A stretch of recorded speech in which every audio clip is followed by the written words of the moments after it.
people who believe have daddy issues, this kind of Freudian type of critique of Christianity, that people want this almighty father because they had a poor relationship with their actual father. I said, well, the research actually shows that people who are religious believers actually tend to have better attachment with their parents. And so it's actually the opposite of what you think, that you kind of picked up with culture. He just wouldn't accept that. He didn't, even when I showed him the evidence and art, he didn't want to accept that because it was in his mind.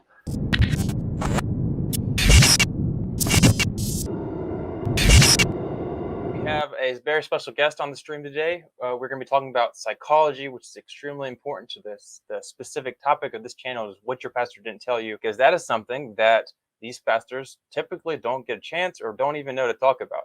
So welcome, Jay. Can you tell us a little bit about your background and what your interests are and what you're doing right now? Yeah, so I grew up in a non-Christian home, and then in college, I wanted to investigate religion, mostly because I thought it was silly, but I thought I'd try and figure out what, if anything, about God was true, because I was kind of on that fence between atheism and deism, thinking like maybe there's some sort of God that exists. And so I was investigating it and came across apologetics and realized that they had good arguments. And so after checking my biases and seeing if because at first I thought I was being fooled by the Christians. And so I thought I had to read the atheists and see what they were saying and writing. And so after checking that and realizing that they weren't using as modern arguments, they were using outdated evidence, they weren't going as deep into the arguments, and it wasn't as coherent, that I came to the conclusion that Christianity was likely true and made more sense than other religions and worldviews. And so I became a Christian in college and figured it only made sense to be fully committed at that point and not to do it half-heartedly. And so that was almost 20 years ago now, 15, 20 years ago. And so since then, so I was majoring in psychology in undergrad, and that's where I'm really interested in, just understanding people. And so I finished college, worked in the Air Force as a behavioral scientist for 4 years, and then they sent me to get a master's degree in psychology. And so I did that while I was active duty, and then taught for 3 years after that at the Air Force Academy. I taught intro to psych and leadership psychology. And then after that, decided to go to seminary and get out of the Air Force. And so I went to Denver Seminary, got a degree in apologetics, ethics, and biblical studies. And then decided, hey, if I can get into more school, why not? So I applied to a couple Ph.D. programs and got accepted to Baylor in a social psych program, where I do psychology, religion, personality, virtue, morality, and bias is kind of the areas I focus and kind of how they all mix together. And so that's what I'm doing now, working on my degree. Hopefully I'll finish in a year. And ministry work I focus on is kind of at the intersection of apologetics and psychology. And so how we can use psychological sciences in apologetics and evangelism to either help make some arguments better, or to help the methods in the way that we do apologetics. Awesome. That's really cool. So I actually watched your video on the Enneagram and your thoughts on that in regards to how that reflects the current scientific data we have. That was super cool, and I encourage everyone to check that out. I would also I also watched a few other videos, and that kind of gets on what we're talking about today, which of course, like, why do people believe what they believe? And so a big part of that is just the idea of like finding truth. Like, is it even important?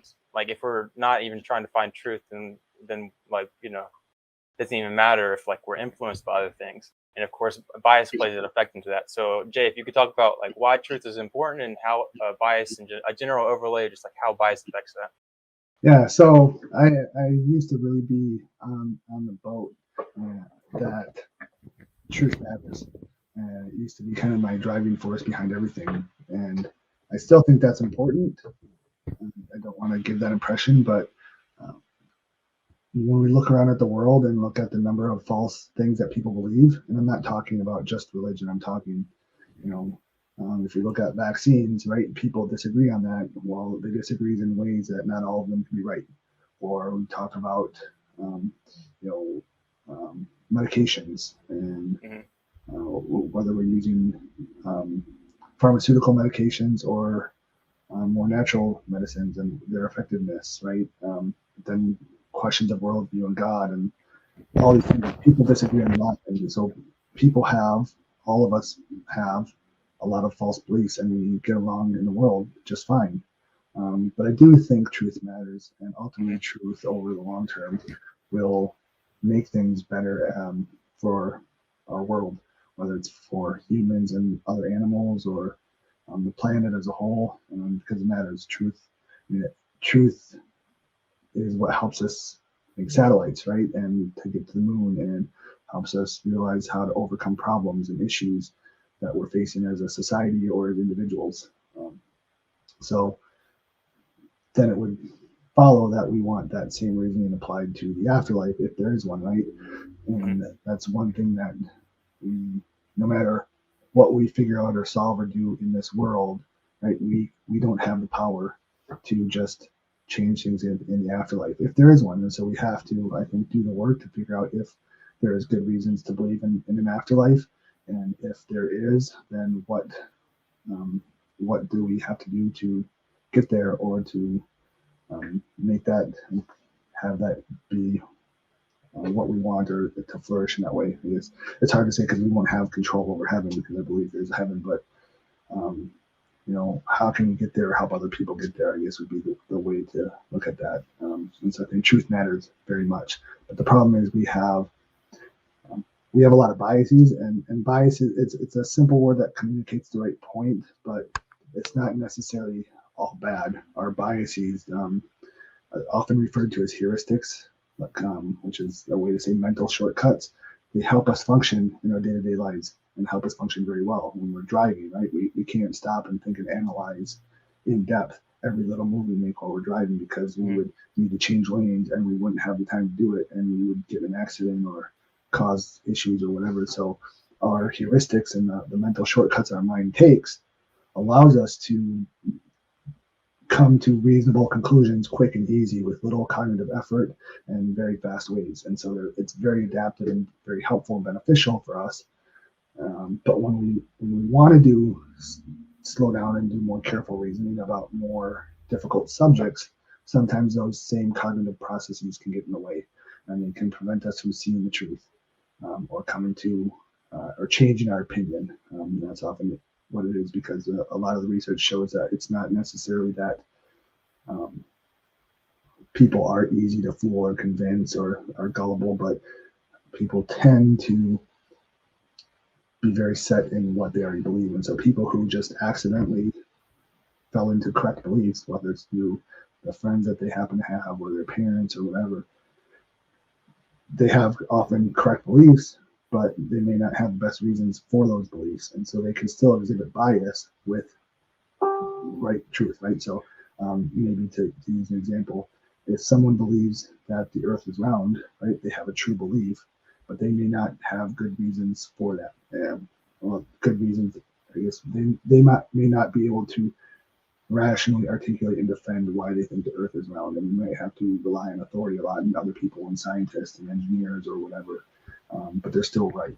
And so they may argue with someone who's a flat earther and argue with them and exhibit bias by not being able to understand the flat earth position or giving bad arguments for a round earth, but they're still ultimately right. And I think it's easy to forget that we can be right and still be biased.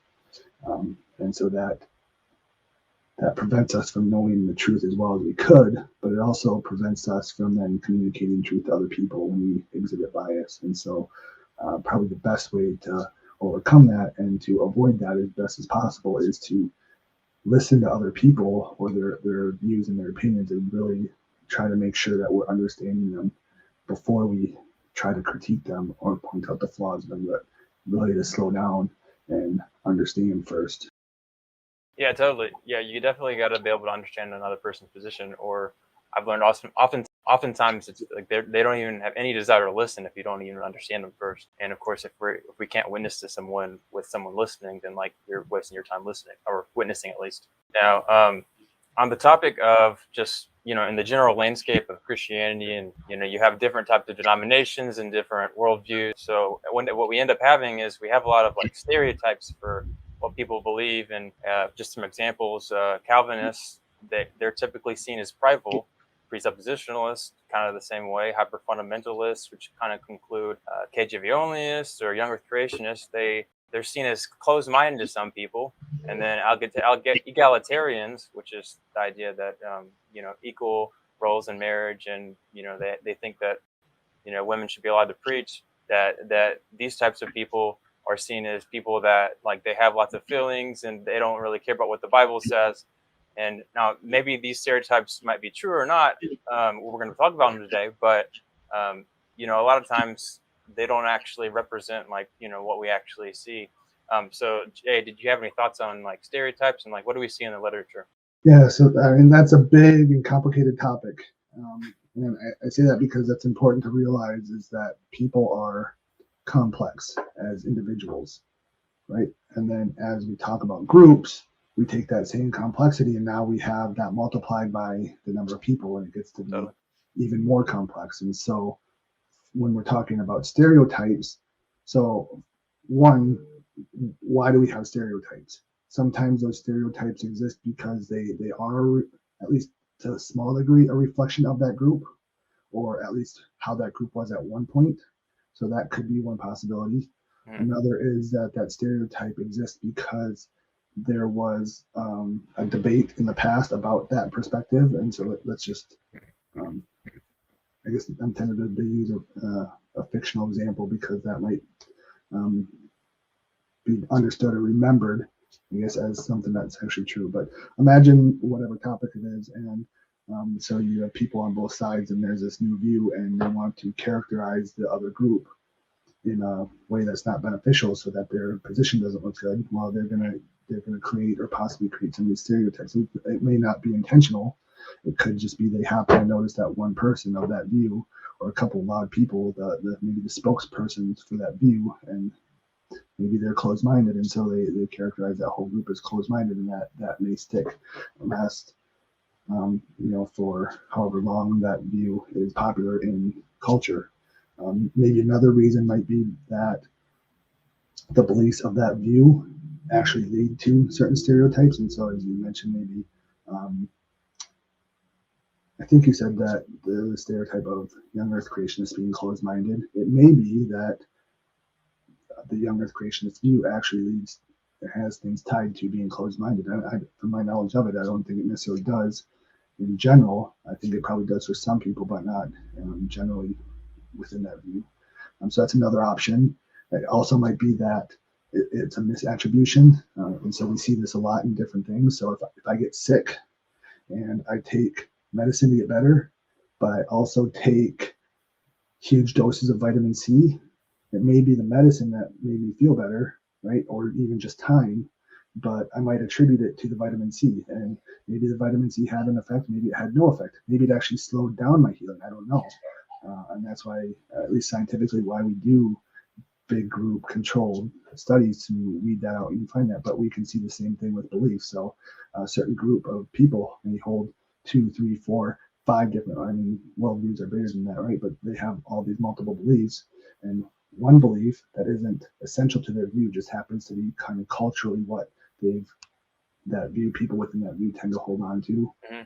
That could be the reason for the closed-mindedness and not the actual views that they hold. I think we see some of that with the stereotypes against Calvinist or Reformed views. Sometimes they're viewed as being a certain way because of their beliefs, but I don't think it's really their beliefs at all. I think it's more of a cultural thing as far as who tends to be more reformed and the reasons why they're reformed rather than the actual reformed beliefs. So there's a lot of that going on, and it gets really sticky. The other thing is that even if a stereotype has some truth to it, that doesn't necessarily apply to everyone within that group, and probably even doesn't. And so I don't know if you want to allow me to share screens right now or not, but I've got a graphic that I often use and refer to if we look at like normal curve. Do you mind if I share the screen? Can you see mine? Okay, cool. Yeah, there it is.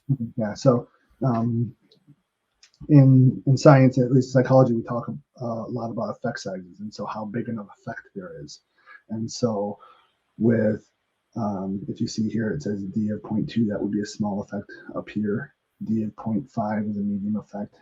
D of 0.8, a large effect, right? And so if we're talking, so let's say we say that young earth creationists are closed-minded, right? Well, other people are closed-minded too. And so if we had a large effect, okay, so if we imagine here in this right here, the blue curve represents young earth creationists, and so they're more closed-minded than non-young earth creationists. But if you see the amount of overlap here between the two different curves, there's still a huge number of non-young earth creationists who are more closed-minded than a huge number of young earth creationists. Does that make sense? Mm-hmm. Again, this is just a rough representation, and if it doesn't make sense to you, don't worry about it. But the point here is that the stereotypes, even if there is some small degree of truth to it, it's still not going to apply to everyone. And so when we come into a conversation and we hold a stereotype against a group, that probably isn't better than a roll of a dice, as far as, or much better, I should say. It's a small bit better than the roll of a dice of whether or not someone actually fits that stereotype, or fits that stereotype more than we do. And so in this conversation, if I have a stereotype against white males, right? And we're having a conversation. I make these assumptions about you as a white male, pretending I'm not a white male for a second. Maybe I'm more likely to mansplain something than you are, right? Even though that's the stereotype against your group. So we just have to be really careful with stereotypes and holding them. When we recognize them, we should probably, the best thing to do would actually be to kind of mentally combat that and remind ourselves that it's likely not true, or even if it is true, it still probably isn't going to be helpful in a conversation with other people. And the better method is to actually listen to people and ask them questions and find out why they believe what they believe and what they believe before we make assumptions about those things. And to keep that in mind, and we do that and we practice doing that, we'll become better at it. It becomes natural, and we will slowly kind of lose some of our stereotypes. And this applies broadly too. It's not just in terms of worldviews and beliefs. I mean, this is the same issue that we're dealing with culturally with race and racism and sexism and all these different isms or supposed isms that people are facing, and just how do we just not discriminate against people? And that comes back to a lot of these stereotypes. Even so-called positive stereotypes have negative effects. So, for instance, it's often considered a positive stereotype that we consider Asian people smart. So, well, if we consider them smart, for a lot of them that might be beneficial, but what about the ones who aren't smart, or the people who often when we raise kids and we tell them they're smart, they tend to form these ideas that things shouldn't be hard, and so they kind of get an aversion. It's difficult for them to learn to train to focus and work hard because they expect things to come easy, and when it doesn't, they give up, right? Or the other thing is, what we also have stereotypes about smart people, and so if we think someone's smarter, a group of people is smart, then maybe we also aren't going to think that they're brave or courageous or kind, and so then we may discriminate against them in those different ways. And so even positive stereotypes can have negative consequences. So typically I would say it's better to try to kind of get our minds out of the habit of thinking in terms of stereotypes, and when we recognize it, to combat it and seek more reliable information, and to consider people as individuals, not as part of a group first. We are part of a group and we are individuals, but try to treat people as individuals. Yeah, totally. Yeah. Well, of course, if we're trying to witness to people and we're going in assuming positions or assuming these people are a specific mindset, and then we mess that up or we get that wrong, what we're going to end up doing, we're going to completely shut that person off to even listening to us or even wanting to talk to us. So I would say, yeah, even if we get it right. So let's say we're having a conversation and you're an atheist and I have stereotypes about atheists, and I'm right, and so I'm able to finish your sentences or talk about what you believe. That's going to come across as condescending and probably critical, even if I'm correct, because people want to be heard and they want to feel like they have conversation and relationship with people. And so when I'm speaking to you as though I already know you in a way that's not necessarily true or not letting you say it, that can come across the wrong way, even if you are correct. And sometimes I think Christians, and especially apologists, sometimes forget that even being correct or having truth doesn't absolve everything. It doesn't make relationships go away or unimportant or love or caring about people. Those things still matter, regardless of whether you have the right position or not. Yeah, totally. So, in regards to stereotypes, what can we do to caution ourselves against, forming these stereotypes against people when we're trying to talk to them? Yeah, so it depends on, I guess, to some degree, how much we think in stereotypes or how much we engage with other people, and that matters. But one thing I would say is you probably have stereotypes against certain groups of people. I would say almost certainly, even if it's a small stereotype, and that's going to affect the way you communicate with people. And so maybe writing things down specifically. So atheists, I think, are this way, right? And writing out different groups of people you interact with regularly, and maybe the stereotypes that you have against them, even if you're kind of like, I don't really know if I think that or not. Like if you're thinking in that way, you probably do have some sort of small degree of stereotype, and that it's going to affect the way you communicate with people of that group. And so actually writing them down can be really effective and eye-opening. There are a lot of implicit association tests that'll actually help you see if you have bias against groups of people. There's a lot of different ones. The most common, well-known one is about race, but if you just Google implicit bias test or association test, you'll get probably the main site will come up where they do that. It's a really neat psychological test that kind of does timed responses on how you respond to some answers to see if you're responding in the same way to things that are paired with certain groups. I don't want to give too much away because it's not necessarily relevant, but it's also, you'll see if you actually do it. But and there's some debate about whether or not that's really getting that bias, but I think ultimately because we've seen it relate to a lot of other more clear versions of discrimination, I think it's pretty safe to assume that it's getting at least to some degree towards biases that we have against different groups. So you can do that to find out and think about what it is, or even if it's not your stereotype, recognizing what stereotypes culture has against different groups of people, because if the culture has them, that's probably shaped the way you think about it, even if you're not aware of it. And when you do that, to just then remind yourself that it's not necessarily true.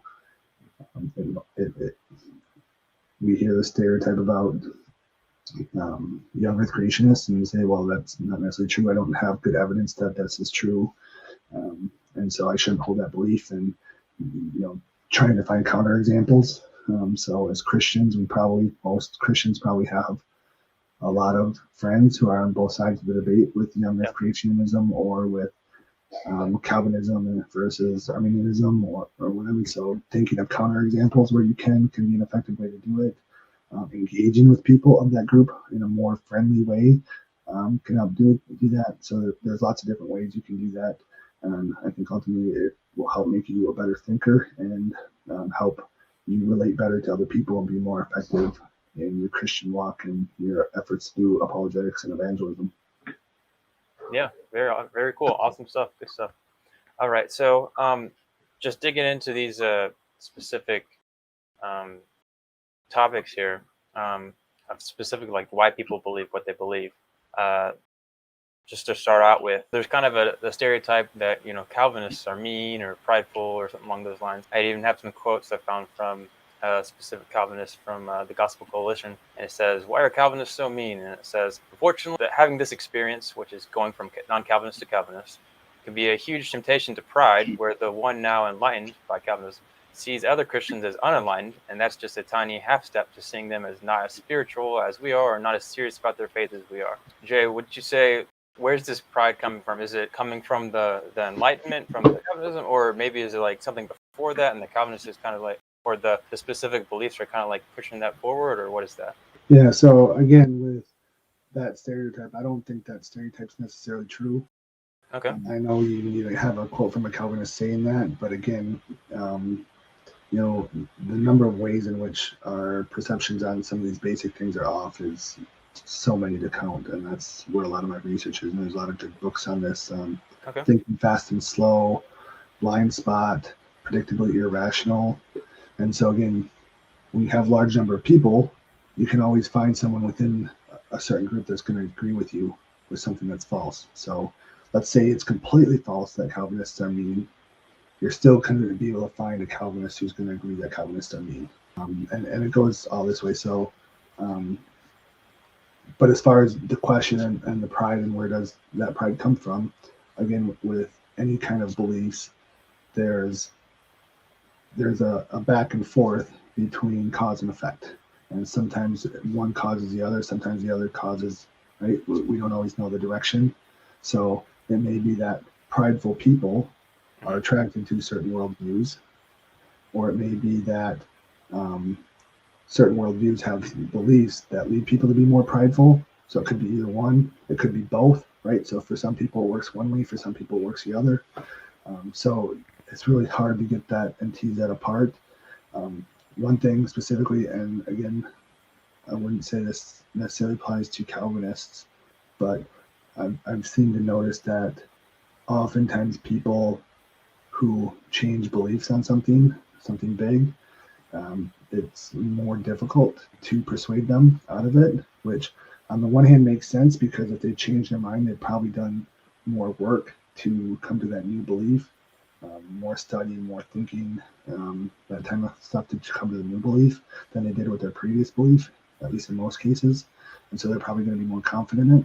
But the other part is too that, right, when you change beliefs, right, and now you have a belief you think is true, then it only makes sense that you would look down on that previous belief and be like, oh, I can't believe that I thought that thing was right. Well, if now you have that bias and thought against a different view, regardless of what it is, then you're going to be hypercritical of it, and you're going to kind of hold pride in your new belief and be biased. And I've seen this a lot in debates between atheism and Christianity, where it doesn't matter which way a person goes, right? When they change views, they go from atheist to Christian, or when they go from Christian to atheist, they often become, not always, again, but I've seen a lot of them where they often become very outspoken against their previous view, and often in a way that exhibits a lot of bias, where they're showing that they didn't really understand their old view very well, or they're kind of stereotyping the people who hold that belief and cherry picking data to support what they want to believe, even though it's not necessarily true. So there's a lot that can go into that again as well, pride or whatever else. Was it trying to think of the quote? You said Mark Twain said something along the lines of, "It's easier to fool a person than to convince them that they've been fooled." Right. So if someone changes their views, right, they're coming out of that, oh, I was fooled, and now they're like, but now I'm not. Well, then it's going to be even doubly difficult to convince them that they weren't fooled. Now they're fooled, and now they need to come back to where they were, or even try a third option, right? So they were fooled once, now they've been fooled a second time, but now they need to come to the third option, which is the real truth. Like, it gets hard to do, and there's a lot of good reasons why people would be skeptical to change their views multiple times, and it's just easy to close your mind. It's a lot more difficult when talking in terms of the mental effort that it takes, or even the emotional kind of roller coaster that it could put you on to examine a lot of different views or opinions on all number of matters, right? Because in reality, we're constantly confronted with tons of options for tons of different views, right? From which route should I take to work today? Right? And maybe that's not something most people think about regularly, and they just kind of put their mind on cruise control and go, and that's fine. But then, you have, well, who should I vote for? What topic should I vote for, as far as issues, or what version of Christianity is right, or is Christianity true compared to other religions, or right, or should I get the vaccine, or should I not, or should I get boosted, right? So we're bombarded with these things all the time, and so it takes a lot of mental and emotional effort to reevaluate our decisions or to continually evaluate them and come to good decisions. So it's a lot easier to just kind of push that off and justify what you believe rather than honestly listening and considering other views. Yeah, totally. That's really good. So that you mentioned the idea of like, coming from different views, and what goes into that in regards to like kind of like feeling better, or when you feel like you were wrong in the past and now you're right. Obviously, you're gonna feel more confident about yourself, kind of thing. Could you briefly talk about like the idea of just like righting wrongs, of like maybe like you have a almost like a lot of people, though, like for example, there are a lot of people that we see all over YouTube that they'll make specific channels talking about like things in their past that um, they were they took this view, and then whether it be atheism or Christianity, like a childhood, or they're a Christian then and now they're an atheist, or maybe like I see a lot of it in young earth creationism, where they become young earth creationists, and then they're like just out to get all young earth creationists, and they just hate it and just like super bitter about it or something along those lines. Is that, I guess, on the idea of stereotyping, is that a true thing, do you think? And is that possible? And like, what do you think could be causing that? Yeah, so again, I think maybe there's some degree of that happening because of just the situation. It would logically make sense, but I just want to point out too that I think we see the same thing among people who become Christians and apologists, where they're essentially doing the same thing, and now they're speaking against their former view that they used to hold. And so again, it's one of those things where we want to be consistent and not just say, well, only these groups of people are doing it and these groups of people are not. But I think one thing that often helps me engage with others or to um, think about just the other people and not what they're doing, why they're doing it, whether or not they're being effective to accomplish their goal. Most people, the things that they're doing doing with good intent, right? It's very rare to find someone who's doing something because they want to make the world a worse place. Like, there are a handful of people out there that do that, but most people don't. And this includes people with really bad views who are doing really bad things. They're truly, genuinely, in their own mind, trying to make the world a better place.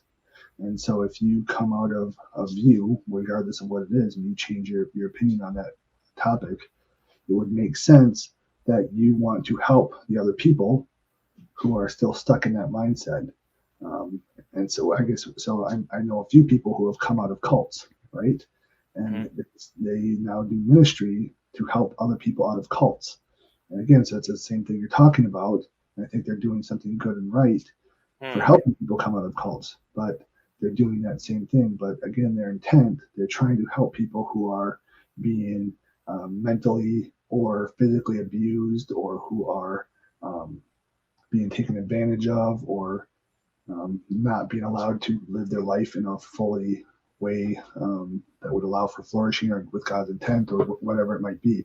So they're trying to help people, and I think we see that with people who come out of young earth creationism, or people who come out of old earth kind of views. We see that with people who come out of atheism. We see that with people who come out of Christianity, or even religious fundamentalists. Like when they change their mind on those views and they see the wrong that was being perpetuated by that view, they want to help people come out of that, and they're doing that with the best of intent.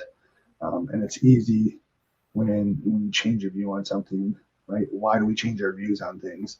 And we like to say that we did it because of rational reasons, and that probably played some role in it. But a lot of times, most people will change views because of other factors, social, emotional type of factors. And so someone comes out of their converts to, I'm just going to do it the other way around, just because I tend to, when I speak, want to make my own group, I guess, look like the bad one, if there is a bad one in the situation. And so let's say someone is an atheist and then convert to Christianity, right? And now they're very outspoken against atheism. Well, okay, so when they're looking back at why did they change their mind out of atheism? Well, again, they may have had intellectual reasons to do it. They may have studied apologetics and started learning with it. But had they probably been in an environment where they had a lot of really kind, thoughtful atheist friends and family members, and who were open to listening to other views and treated them with respect, they probably never would have changed their mind out of atheism, even if they came across those same intellectual arguments. I hate to say that, but I think that's probably the case, because I think the evidence is in favor of Christianity. But the way that our minds work, it doesn't. We don't often go looking for things to change our mind, and we're not always open to it. And so, in a perfect world, right, if something's 51% this way and 49% this way, we should go with the 51%, right? But in reality, it's more of like, probably we're not going to change our mind unless it's like that 60 or 70% threshold in the other direction. So again, that's just a rough estimate out of my head, but the point is that it's definitely mismatched. And I think that goes with all worldviews. But when we do change our mind, then it's very easy to look back and see the previous worldview of all the bad things, because if you did change your worldview, you were probably, in most cases, in either a bad environment within that worldview, or at least not like a great, wonderful, flourishing one. Not many people, again, it does happen, but not many people change their worldview when their life is flourishing and going well. Something's wrong, or something's up, or there's some issues going on.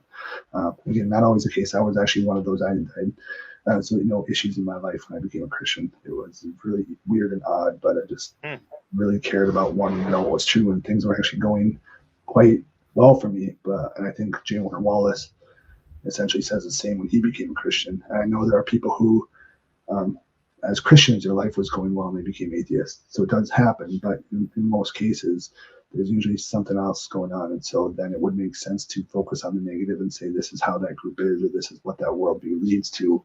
When it might, in some situations, it may have been that person's situation, but it may not be representative of the entire view itself.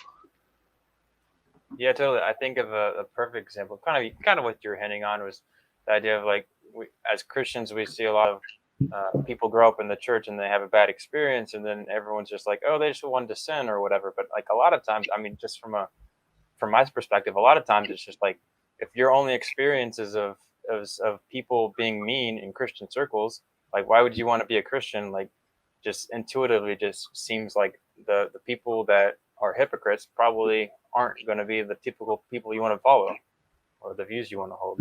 Exactly. Yeah, it's a good example. Yeah. So on the topic of doubt, something I've noticed is that when we're talking to different groups, it seems like on one hand, it's like nobody wants to be wrong, but on the other hand, it's like some people just like, if they're wrong, that they just like can't function or something along those lines. You know, maybe this goes into that stereotype, kind of like the idea of people that say, "Oh, just have faith," or they don't want to like actually look at the evidence or talk about the evidence. Just have faith.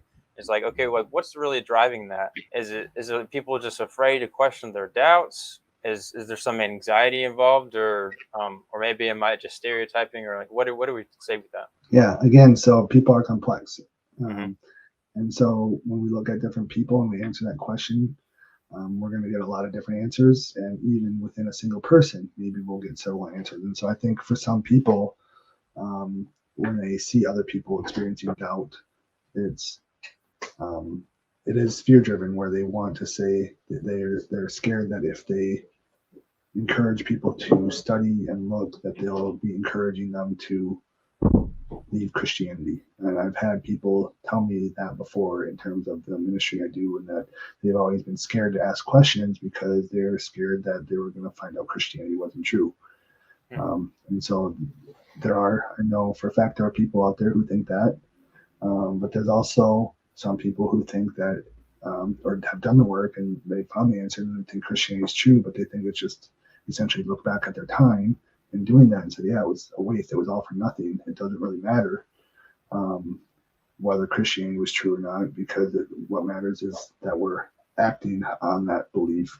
We're exercising faith, not in the sense of blind faith, but in terms of, I believe it's true, and therefore I'm going to act according to those beliefs. Or you get also people who just don't know, like the environment they grew up in, they didn't question it, maybe just because of naturally who they were, they didn't see other people doing it, and so they think doubt might be weird and strange, and so they think that maybe doubt is wrong, or that sometimes people might have bad theology about doubt and think that it might be related to sin or only sin, because I think it can be sometimes, but not only that, right? So there's a lot of reasons why people might experience doubt, and everyone, probably everyone, experiences doubt, different degrees of doubt at different times in their life. And C.S. Lewis said, I think in Mere Christianity, although I forget if it's one of his other books, but he acknowledged that sometimes he experiences periods of doubt as a Christian. But then he said, but when I was an atheist, I had times when I doubted that too, and I thought that Christianity, seemed true. Eventually, he did convert and become a Christian, but that's the normal way of human emotions, that they can go up and down, and we can have doubts, and they could seem really serious and intellectual, but it's really just that we're going through a bout of depression, or maybe we've just been chronically sleep deprived for some time, and so our brain is just ruminating on certain things, and so it may be that changing to a better, more healthy lifestyle that allows us to get more rest and feel better might help that, and have nothing to do with intellectual arguments, even though sometimes that's where our mind is thinking. Sometimes it is that we might need to actually look for those arguments and study and learn. And unfortunately, we live in a culture where we want things quick and easy, but it just doesn't work that way. There's a time and place for quick and easy answers, and I think they're good and useful and effective, but those aren't always lasting and sustaining. I think often, if someone's experiencing severe or serious doubts, I think it's probably going to take more time and effort than just a few quick answers or listening to a debate to overcome that, whether it's an intellectual thing or emotional or whatever. It really is going to be something where they need to really study and learn arguments to the point so that they're fully understanding them, and they internalize it in a way that affects their thought process, and they can reason from that worldview. So, for instance, thinking about the eternality of God, or the way, the Kalam cosmological argument is, right? So, talking about the beginning of the universe, and so being able to think through, like, what really, if there was an actual infinite past in our universe, like, and how that would be impossible because of the issues with traversing time and so on and so forth. Like, but it takes time to build the knowledge to get there and to sit with it, right? So even something we don't often recognize within the world of apologetics is that our minds are in time. And so if I give you a book to read and you read that book in one day, front to cover, right, and you understand everything in it, that's not going to affect you and your thought process the same way as if you had read that same book over the course of a week or a month. And, right? Because, just the way our memories form and work and how it integrates with other things as we're learning, it affects us in different ways. And I'm not telling people to intentionally necessarily read slower, although sometimes there may be advantage of reading multiple books at a time and reading, a chapter a day or for every other book, versus sometimes reading quick and fast on a topic can be beneficial, but there's these different effects. And so when people do experience doubt, I would say, whether it's you or someone else, don't tell them, just have faith. Encourage people to ask questions and to seek answers and to do the work to find the answers, and not just try and get quick, easy answers from either side. It doesn't matter what side they're coming from. And the other thing is that I tell people often is to be just as critical of every side. And so I'll get people who will say, they'll tell me, an atheist I had a conversation with, and tell me that the psychological science shows that Christianity or belief in God is just a psychological crutch. And so when I tried to ask him what article of the science said this, he couldn't tell me, but giving him the benefit of the doubt, I say, well, can't we say the same thing about atheism, that your belief in the lack of God, or your belief in science may be a psychological crutch as well? And what does the data actually show about? So part of related to this was that he brought up is the issue that people who believe have daddy issues, this kind of Freudian type of critique of Christianity, that people want this almighty father because they had a poor relationship with their actual father. I said, well, the research actually shows that people who are religious believers actually tend to have better attachment with their parents. And so it's actually the opposite of what you think, that you kind of picked up with culture. He just wouldn't accept that. He didn't, even when I showed him the evidence and article, he didn't want to accept that because it was in his mind. But the point that I want to make, though, is that you have to apply your same critiques to whatever view you're doubting, right? You have to apply it to any view that you might think might be an alternative as well, because a lot of these things work both ways. And so we have to have that back and forth. And it's the reason why we have people who believe in conspiracy theories, right? Every view, every opinion on everything that happens, like other than the very simple type of things, right? There can be things that don't make sense because we don't understand, or we don't have perfect knowledge of it. And so when people find these little holes, it's easy to form a theory and hypothesis based on these holes without realizing the opposite view, right? So it's easy to say, well, we don't know how the pyramids were built. At least we don't think we know, and it's weird. It's a mystery, and they seem to be too good for that time, so it must have been aliens, right? Well, poking a hole in what we don't know about the pyramids, right? That's easy to do, and then come up with this alien view without actually poking holes or thinking about critically what it would take for aliens to have come here and to create the pyramids, how the pyramids, right? With just the distance traveled and how they would have had to have been created or evolved and traverse such great distances of time and do so long ago, but not now. And why don't, if they're coming back now, like our thousands of telescopes that we have looking at the sky, from amateurs to scientists, why it's not being spotted, like it's easy to ignore those things, right? And so we have to do those comparisons if we really want to get the truth. And so don't be afraid to doubt. If doubt happens, because it does, seek the answers and really put in the work to understand the answers and be equally critical of all sides. Yeah, totally. Yeah, no, obviously, we want to search for truth. Of course, this is an interesting question. I didn't prepare you in advance for this one, but what do you think about the idea of doubting just if Christianity is true in general? Like, that's like a big no-no in Christian circles. Do you think, from like, I guess maybe this isn't the question for you, but like from like a spiritual perspective, like what would God want? Like, is it okay to doubt just Christianity in general? Maybe not just like the small little facts about Christianity, but like the whole thing in general. Yeah, no, I think it's a good question, and there's definitely both some science and psychological science and history that plays into that answer. And again, I go back to keeping in mind that God created our minds, right? And the way that we think, and He created them the way that He wants.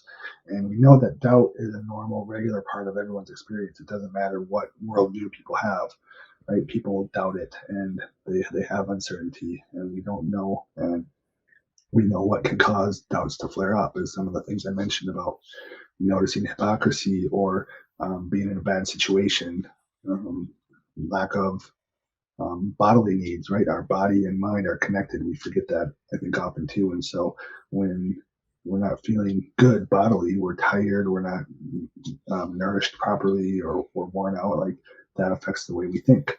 So I'd say that there's no reason we should expect that Christians will never have doubt, or to handle that. But another thing that maybe a lot of people don't understand is how Christianity has changed since coming to America, or within our country. And so going back to shortly before the Revolutionary War, so before really the formal founding of our country, right?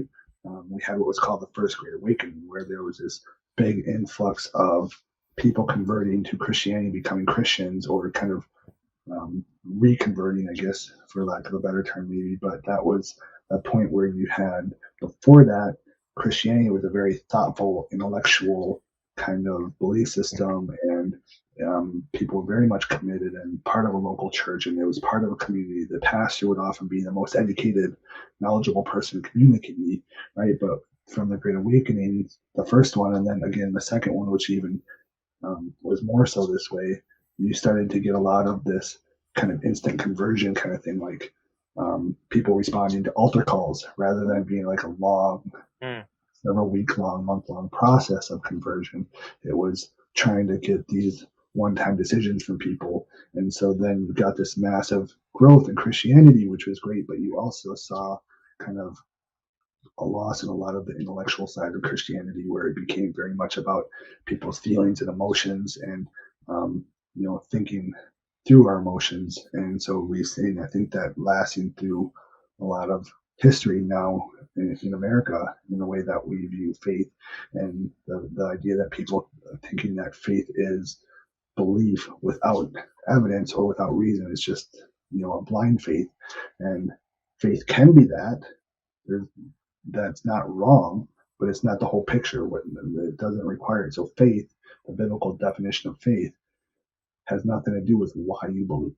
It's whether or not you're acting according to your beliefs. And so if I say, Zach, I've got $10 million for you, you just need to come here by the end of the week and pick it up from me, right? If you have faith in me, right, you're going to come get that money. But if you don't have faith, you're not going to come get it. You may have good reasons for believing me. You may have reasons, oh, well, Jay's trustworthy. I've checked out some of his stuff that he's written, or I've talked to people who know him, or I've seen him do a lot of things over a long period of time, and so I believe he's telling me the truth. Or you could just be like, hey, what the heck? I don't care. I'm going to just go for it, right? I think he's probably lying, but whatever. I'm going to try it anyway. Like, either one doesn't matter. The fact that you come here to do that, that's an act of faith. That's the biblical definition of faith. And our culture has kind of shifted where it's largely that blind faith part instead of more acting based on what we have good reasons to think are true. And again, either one is fine. You can have either one or both and still be a Christian. But that's where kind of culture has gone. And so when we've gotten away from the idea of thinking of Christianity as true, even though if you ask people, they'll say it's true, but we don't necessarily think in those terms. We think more in terms of just believing. Rather than like this is really true, like actually true, and that's why I believe, and that's why I act according to that belief.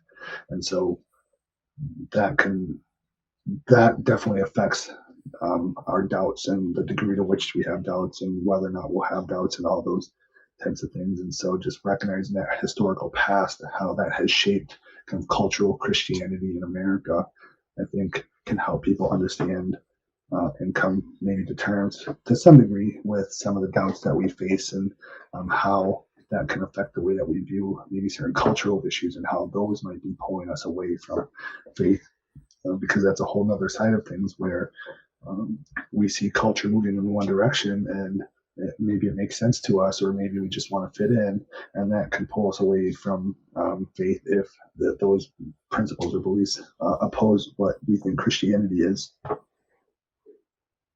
Did that answer the question, or was I a little off base there? Sorry. No, that was good. That was good.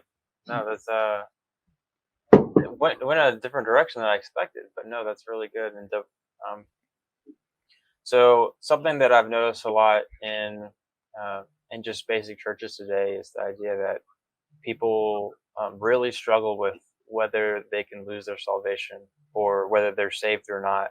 On one hand, you look up on a YouTube video and it's just like this, the guy says, look up these verses or do this one thing. And, it's an educational perspective. It's like, okay, if you do this right, then you could say you're confident you're saved. But even then, I know a lot of people that like, they know like the definitions and all that, they know the terms and what the Bible says, but they still struggle with that. Is that there's like a psychological issue? Is that I guess that relates to doubt a lot. You have any thoughts on that one? Yeah, there's a lot going on there. Some people, I've talked to a number of people who struggle with that in a way that probably warrants therapy or could benefit from therapy with a clinician. And because it can be difficult, right? You put in all this time and effort and you just don't know. And the people that at least that I've talked to, they've come out of a very legalistic background, very kind of like ultra conservative type of very fundamentalist background, which again, that's not necessarily evidence that belief system is false, but the people that I've talked to have come out of that, and what they often forget because of what they grew up with is that God is good and God is loving and he cares about us. And the reason why he created the world the way that it is and us the way that we are, and set everything up the way he did was for good purposes.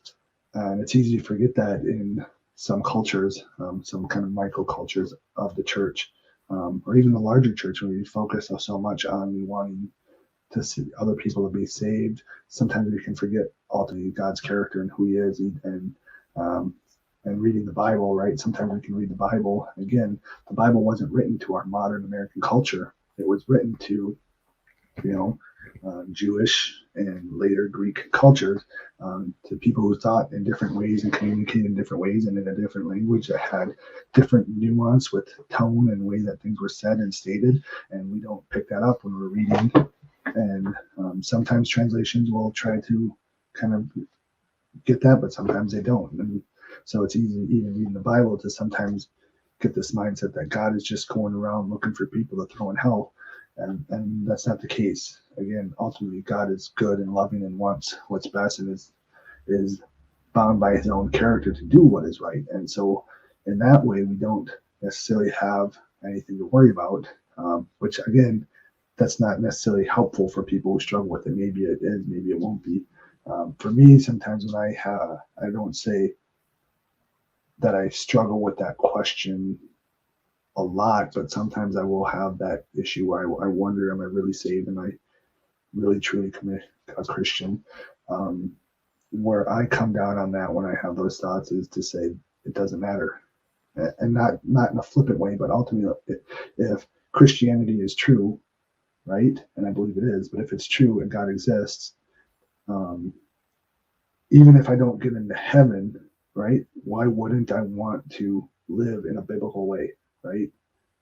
And because that would be in the way that God designed the world, living in a biblical way. Even if I don't get in heaven, it's still going to lead to my own flourishing and the flourishing of those people around me, right, for this time on earth. And so if I live the best I can in the biblical way and love God and others, then I got something wrong that caused me to go to hell, or that's a whole nother conversation about what hell is, which maybe warrants conversation. But if I don't get into heaven, might be a better way to say that, then, if God made that decision about what, and that's the good and right decision, then I did the best I could, and I don't have anything to doubt or worry. And I don't think that people will, I guess it is relevant and probably needs to be said, I don't think people will spend eternity in hell, being punished over and over or repetitively or constantly for their sins.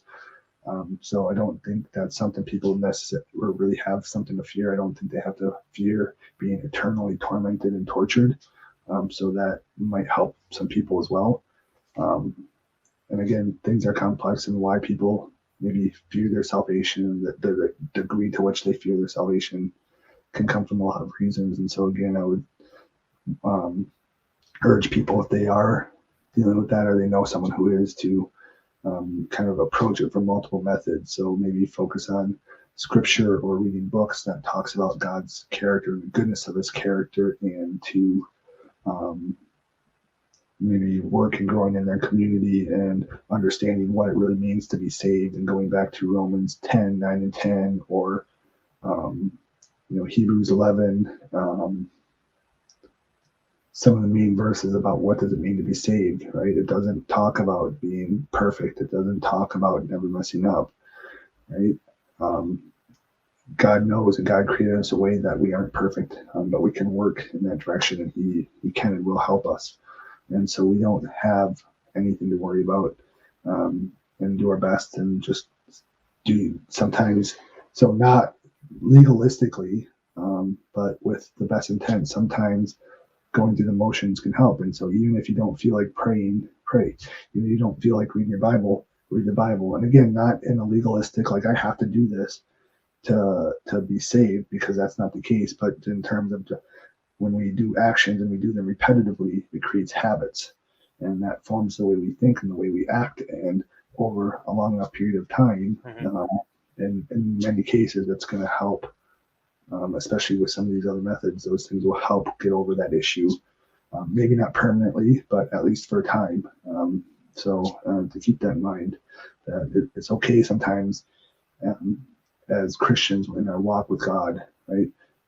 Usually it's going to be an upward trend, or at least we hope it is, but there's going to be times where it's up and down, and it's going to look like the stock market, right? We see ups and downs and plateaus, and sometimes there's big dips, but then there's rebounds, and to keep that in mind, and to just keep working and have patience and work through it, and I said, use that multi-method approach, do multiple things to help, whether it's fearing losing your salvation, or if you're struggling in some other area of Christianity or your faith.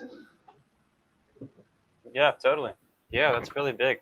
I think that, well, something that I've learned in my study of psychology that I think probably worth mentioning is that when you're going through this doubt, and maybe you can confirm with me or deny, or maybe tell them I'm crazy, but maybe it's just like when you're going through this doubt, or whether you're saved or not, or you're having any types of anxiety, that sometimes it's the stress and the worry about whether it's actually like true or not, whether it's completely off the topic of whether you're like actually talking about like, am I saved or not? It's just the worry about if I'm am or saved or not that actually can make it a lot more difficult. Do you have any thoughts on that as far as like Yeah. shame goes and stuff like that? So I think you're right. I think that can be the case for some people, for sure.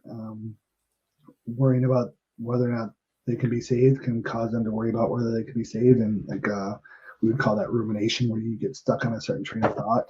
And that's what cognitive behavioral therapy does a lot, to work on what we call cognitive distortions, to get rid of those cognitive distortions, so those bad thinking patterns, and replace them with better thinking patterns. And again, that can take time. Sometimes it might require going to therapy, and that's something people should be open to, and as should be embarrassed about. And we can talk more about that if you want, but the Bible doesn't promise that we're going to have perfect mental health, right? And mental health, it really is a health thing. And just like we wouldn't tell someone with a broken arm to just pray, or to just have faith, right? The same applies to mental health, whether it's a severe cognitive type of disorder, or it's a period of doubt, or worrying about whether they're saved, and maybe that causing them some anxiety. It's perfectly okay to seek out a therapist for that, or go see your pastor for counseling, or find your community. So get connected with a community group through your church, and form relationships and bonds with people, so you have a community of believers that you can walk through in that way, and so that you can learn with them and from them, because those things all make a big difference. And I can know what's right, and I can do what's right, but sometimes it can really feel thankless, or not important, or that it's not worth it, until I hear maybe a pastor that I respect say the same thing. And even though I've already believed that thing or thought it was true, like hearing it from another source sometimes can really be motivating, or help kind of reinvigorate me, to recommit me towards that belief. And we see that it can kind of work the same way with doubt or salvation. Like, you can believe that you're saved, but still have doubts. But then to hear a close friend say and remind you that you are saved, or that you clearly show signs of loving God and having faith and being a committed Christian, like, sometimes it can just go a long way to hear those things, especially with someone who you trust and respect. Yeah. Yeah, totally. Wow. Yeah, definitely. Just getting that other perspective in there would be very helpful. This might, you mentioned cognitive behavioral therapy. I know personally, just like from my experience and the experience of just people I've talked to that have gone to it, and it can actually, it can really change your life. And we obviously have a lot of naysayers or people in the church that are against it, and it's obviously a very interesting topic. On one hand, this might be an interesting question for you. I actually have a lot of friends that, I might, point to evidence as far as like it could be beneficial, or, it's helped my life or helped other people. But then you obviously have some times where, like, just talking about past experiences, or even opening up in general, can be really difficult to people. Like, what would you say to the person that doesn't want to go to therapy? And two, what can we talk about to our friends that might be struggling with some of these issues? like to maybe encourage them that to have talk to a specialist like that? Yeah. So one thing, so I just want to be clear. So cognitive behavioral therapy, Okay. the specific type of therapy Mm-hmm. Sure. that's used within the therapeutic context. So it can be used with or instead of other types of therapy.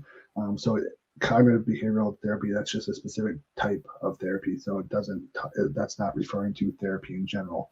So I just want to make that clear distinction. And so even with people who often would be against someone going to therapy, if if you're not a therapist and you use some of those same therapeutic techniques in relationship with a friend or maybe one of your children, they probably would have no problem with it, right? So I find often people who are against therapy are kind of against it in an inconsistent way, and often from what I've seen, it's kind of a prosperity gospel view of mental health, where again, people who hold that view, who are against Christians going to therapy or have negative connotations with it, or I guess more strongly against it, would often say they're not. They often might speak against the prosperity gospel. They'll speak out against the health and wealth kind of thing, parts of Christianity or people who propose that. But then within the realm of mental health, they then will do that, and not often recognizing that mental health, regardless of what your view is of the soul and the mind and the body and how that relates, like everyone still agrees that they're connected to each other. And so therapy can help the kind of physical aspects of your brain and change the wiring of your brain and the thought patterns and the way that the soul or mind interacts with your brain and body. So again, God doesn't promise that he's going to magically rewire your brain when you become a Christian or when you become more committed, just in the same way he doesn't promise he's going to magically heal a broken arm or any other ailment. So as I say, that's something to keep in mind, of just thinking consistently about therapy as we do with other health aspects of our health. So that's one part of it. And the other, I say, is to recognize that, again, if a friend used therapeutic techniques in our relationship as friends, no one would ever have an issue with it. But then because we do it with someone who's a trained counselor, sometimes people think it's problematic. I think, again, it goes back to the ideas of what mental health is or what causes mental health. So I would just say keep in mind that people who, therapists, do have a lot of training and experience to help people with these problems that they're having. And it's like a plumber, right? So the typical person calls a plumber when they have an emergency and they have no knowledge or ability to take care of it and to fix the problem. But for a plumber, they deal with it all the time. And so for them, they can fix it, or even if it's not a quick and easy fix, like they can do things to help and make it better. Well, it's the same with therapy, right? The trained clinicians, psychologists who do therapy, they see the things all the time that most people don't deal with all the time, or only see occasionally, or see kind of at a superficial level with friends or family members who are going through difficulties. The therapists see this all the time. They were trained for it, and they can offer some tools to really help people and help them in the way that they think or the way that they view the world, and so that they aren't having issues. And you can find a range of therapy that will fit whatever you're looking for. And so if you're okay with going to a non-Christian therapist, that's fine. And in most cases, they're going to use the same method and techniques as a Christian therapist would. And so you don't necessarily have to worry about one versus the other and what's going to happen in therapy, unless maybe there's some sort of moral issue involved, because sometimes Christians and non-Christians might view a moral issue differently, and that's going to affect the way that they give you therapy and what they try to want to help you achieve. And so, for instance, I've seen a push among some researchers to kind of normalize pornography. And so if we look at the research on pornography, most of it shows that pornography has detrimental effects on people who use it. And people go into it, it's not like they're, at least the women, it's not like they're lining up to get into the industry and want to do it because it's a great job. It's more that like their situation kind of forces them into it, and a lot of them want to get out, or maybe they make a lot of money, but they feel really degraded about it, or they're bad long-term outcomes, and so that's getting ignored. And so I would say maybe it's a minority, but maybe not. I don't know. Some therapists, if you're dealing with a pornography addiction, you may get a secular psychologist who says, you know what, the research shows that you're only having an issue with this because you think it's an issue. So if you just change the way you think about pornography and realize it's not bad, then you won't have any anxiety about pornography anymore, which that would be true because that's what the research does show. But at the same time, they're ignoring the other body of research that affects the way that, at least for most people, the way that it affects the way that we view other people and women and how we treat them, and the consequences of people who do use it long term, the negative side of it, where it is leading people to kind of escalation through views of what they want and expect sexually. Again, the people in the industry and what they go through and why they're there in the first place, and so it's ignoring some of those things. So you make it a secular psychologist who is going to help you in that way so that you're not addicted to pornography anymore. And so with a secular psychologist, it could be hit or miss, but usually what they'll do, regardless of what views they hold or what they think is right, they will usually listen to what you say. And so if you're with a secular psychologist and they say, if you just thought porn was okay, you wouldn't have anxiety about it. And you said, yeah, but I don't want to do it. Can you help me stop? Then they would help you stop. Or they would refer you to a therapist who would, because that's their job and that's what they're supposed to do. They're not supposed to be pushing their worldview on you, although maybe it happens occasionally. So that's just something to think about if you go to a non-Christian psychologist. But if you go to a Christian psychologist, chances are then they'll start you or work towards that path of not using the pornography anymore, rather than trying to get you to be okay with pornography use. Although sometimes people who are Christians have very varying views as well. So you never quite know for sure anyway until you ask someone. So that's just something to keep in mind of where you go for therapy, and depending what the issue is, right? So there's a whole range of issues people seek therapy for.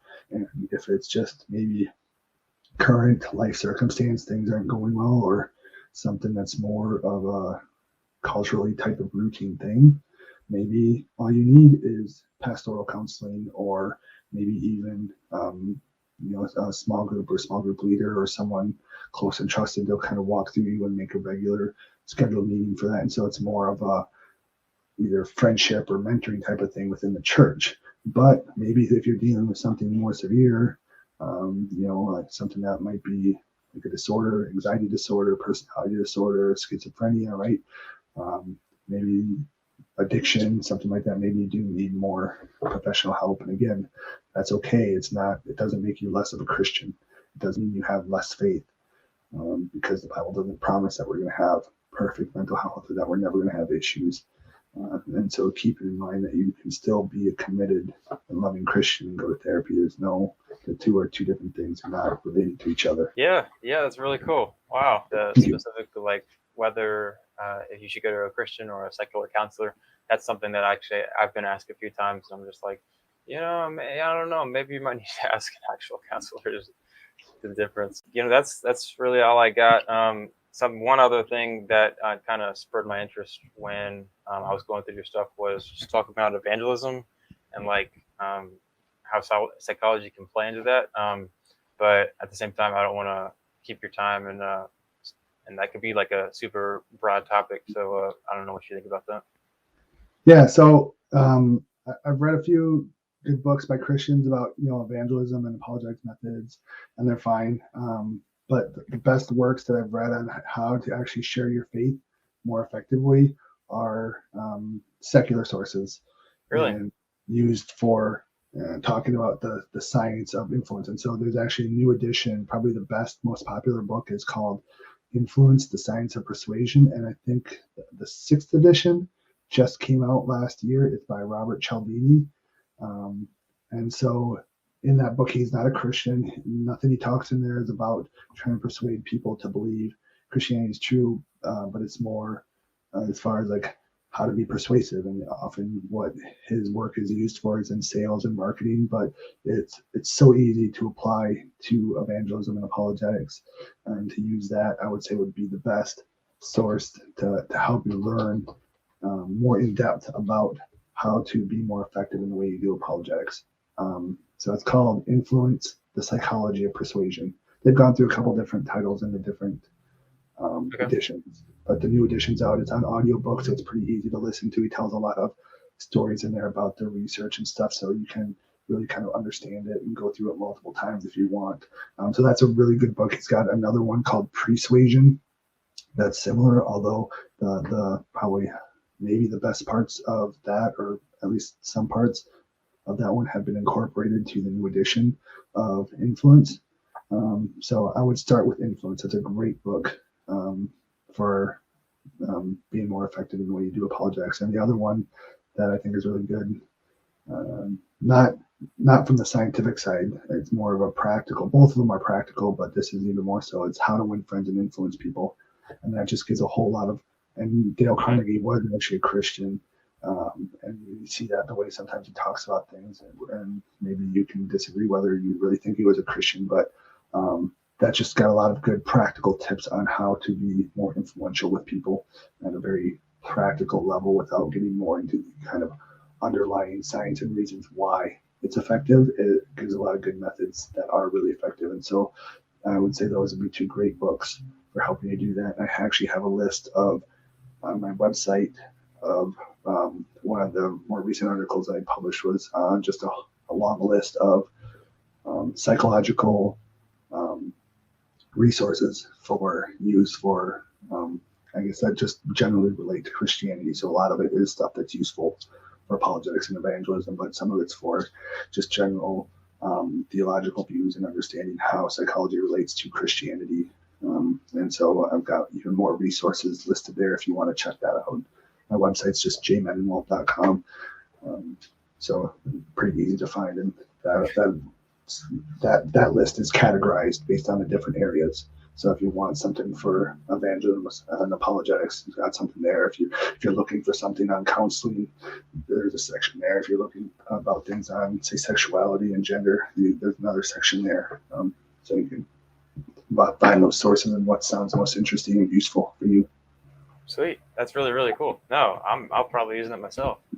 If not quoted from future videos. And also, yeah, no, that's really cool. Also, the mention of that's interesting that you mentioned that, like, using secular sources to engage in witnessing, because it's not a purely like spiritual side.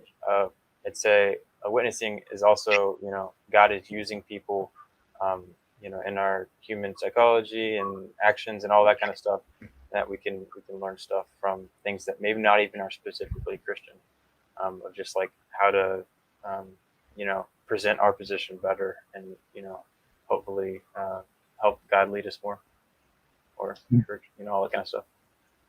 So cool, awesome. All right, thank you, Jay. I really appreciate you coming on. Is there anything, you mentioned your website, is there anything else you wanted to share, or any chances of making a YouTube channel anytime soon?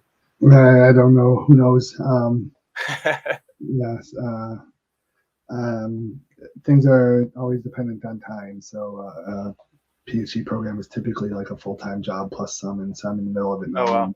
Still trying to do a little bit of ministry on the side. So if you're interested in psychology and theology and apologetics, check out my website. Pretty easy to get in contact with if anyone's got questions that or about the two, or I've got a group that I manage on Facebook called Psychology. Trying to think of what the acronym stands for. It's just Psychological Apologetics or something. It's PACT, P-A-C-T. But if you just on Facebook type in Psychological Apologetics Group, I'm sure it'll come up. But if you want to find and connect with other people who have similar interests at the intersection of the two, you can do it there. And You know, yeah, I would say that's about it. All right, So, cool. All right, awesome. Once again, thank you so much for coming on. I think people are really going to get some value out of this, and it's going to really help people in their walk with Christ, and hopefully even some atheists. But yeah, I hope you have a great rest of your night, Jay, and hopefully we'll talk soon. thanks, you too.